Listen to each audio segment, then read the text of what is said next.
Les dérivés composés, mais c'est quoi ce bordel? Sur les dérivés, on nous a déjà fait apprendre plein de formules par cœur. Et maintenant, on veut continuer à nous faire apprendre une formule ultra compliquée où on ne sait pas d'où ça sort sur les dérivés composés. À un moment, faut dire stop. Dans cette vidéo, on va voir d'où sort cette formule très complexe qu'on nous dit d'apprendre par cœur. On va comprendre comment la retrouver et lui donner beaucoup plus de sens qu'elle n'en a actuellement. Commençons par la base. Une dérivée composée, c'est quoi? Faisons un peu de réécriture pour que ce soit plus lisible. On a u rond v' de x qui peut aussi s'écrire u de v de x'. Quand on dérive par rapport à quoi? On dérive toujours par rapport à une variable. Ici, notre variable, c'est x. Donc, on peut aussi écrire ça sous la forme d de u de v de x divisé par dx. Et ce dx, ça va être notre élément de division. On peut résumer ça, on écrit d sur dx, et ça veut dire je dérive quelque chose par x. Alors tout ça c'est un peu de réécriture, on se dit ça sert pas à grand chose, pourquoi il me fait faire ça, etc. Je vois pas où on va. Et ce qui est intéressant avec ce d sur dx, c'est que c'est des outils mathématiques. Et on va pouvoir les calculer, les multiplier, les diviser de la même façon qu'on fait avec n'importe quel nombre ou variable.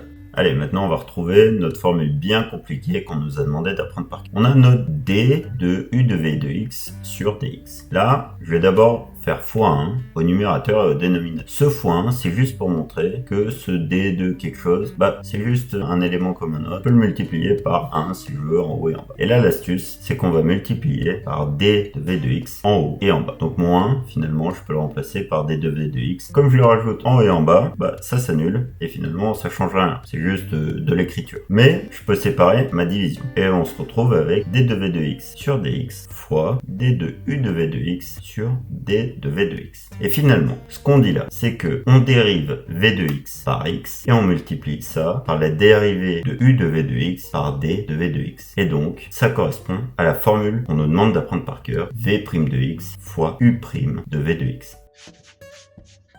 Bon, la théorie c'est bien, mais pour comprendre correctement ce qu'on fait, il faut faire des exemples. Alors on va commencer par un premier exemple, c'est f de x qui vaut cos x le tout au carré. Alors notre f de x, on peut l'écrire, on sait que c'est u rond v de x, et il faut qu'on trouve les fonctions élémentaires. Alors la formule qui est imbriquée au cœur de notre fonction, c'est cos de x, et par-dessus on met un carré, donc u de x vaut x carré. Alors, on reprend notre petite manipulation. On a d de cos x au carré sur dx. Alors, on va multiplier par d de cos x en haut et en bas. On se retrouve avec d de cos x sur dx fois d de cos x carré sur dx. Là, ce qui est intéressant, c'est on va faire un petit changement de variable. Alors, c'est légèrement hors programme, mais ça simplifie tellement la vie qu'on va le mettre en place. On dit grand x, c'est cos de x. Alors, ça s'appelle un changement de variable. Ça permet plus de lisibilité dans ce qu'on fait. Donc, on fait ce remplacement. On se retrouve avec d de cos x sur dx fois d de x carré sur d de grand x. Alors, d de cos x sur dx, c'est la dérivée de cosinus, ça vaut moins sinus x. Et la dérivée de grand x carré par dx,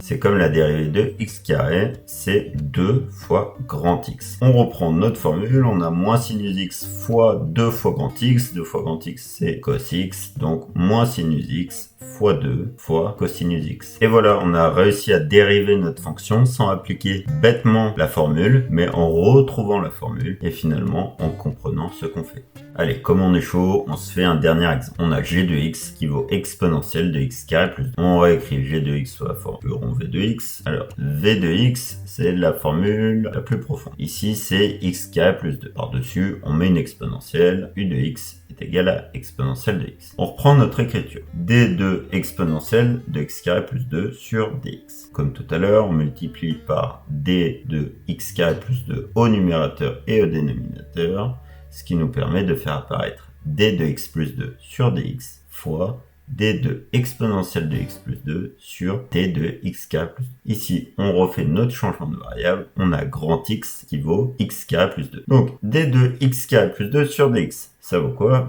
C'est la dérivée de x carré, donc 2x, plus la dérivée de 2, c'est une constante, ça vaut 0. Ça, c'est multiplié par la dérivée de exponentielle de grand x par rapport à grand x. Et ça, c'est quoi? C'est l'exponentielle. La dérivée de exponentielle de x, c'est exponentielle de x. On refait notre changement de variable et on trouve 2x fois exponentielle de x carré plus 2. Et on a retrouvé notre dérivée sans appliquer bêtement la formule du cours. Voilà, c'est la fin de cette vidéo qui nous a permis d'un peu mieux comprendre d'où ça sort cette formule sur les dérivés composés. Si cette vidéo t'a plu, je te laisse laisser un pouce bleu et si tu as des questions, je te laisse les poser en commentaire, j'y répondrai. Je vous laisse là-dessus, bonne journée.